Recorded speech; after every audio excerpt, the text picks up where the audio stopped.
महाराष्ट्र में सरकार बने 1 महीने ही हुआ था कि एनडीए गठबंधन टूटकर बिखर गया है। गठबंधन में शामिल तीनों प्रमुख पार्टियां बीजेपी, एनसीपी और शिवसेना अपनी राह अलग अलग करने का ऐलान कर रही है। फडणवीस ने अकेले चुनाव लड़ने का ऐलान किया तो अजित पवार ने भी उन्हें सीधा जवाब दिया है। तो क्या है पूरा मामला, आइए देखते हैं इस रिपोर्ट में। महाराष्ट्र में आने वाले चुनाव अब बीजेपी महायुति गठबंधन के साथ नहीं लड़ेगी। महाराष्ट्र के सीएम देवेंद्र फडणवीस ने पार्टी के राज्य स्तरीय सम्मेलन में कहा कि कार्यकर्ताओं को अकेले चुनाव लड़ने के लिए तैयार रहना होगा।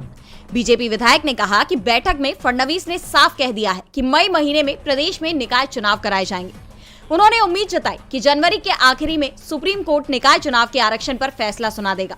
उसके 100 दिन बाद निकाय चुनाव कराए जा सकते हैं। राज्य के 29 नगर निगम, 257 नगर परिषद, 26 जिला परिषद और 289 पंचायतों में चुनाव होंगे और इस चुनाव में बीजेपी अकेले चुनाव लड़ेगी। वो किसी भी दल के साथ गठबंधन नहीं करेगी। वैसे जिन निकाय में चुनाव होगा उसमें सबसे महत्वपूर्ण बीएमसी का चुनाव होना है, जहां आज तक बीजेपी अपना मेयर नहीं बनवा पाई है। शिवसेना और एनसीपी के साथ गठबंधन विधानसभा चुनाव के लिए था, लेकिन अब निकाय चुनाव में बीजेपी महायुति में नहीं रहेगी। तो दूसरी तरफ अजित पवार की एनसीपी ने भी साफ कर दिया है कि वो भी अकेले चुनाव लड़ने को तैयार है। इससे पहले एकनाथ शिंदे ने पार्टी कार्यकर्ताओं के साथ बैठक में साफ कह दिया था कि शिवसेना महायुति में रहकर चुनाव लड़ेगी, फिर भी अकेले चुनाव लड़ने की भी तैयारी करनी होगी।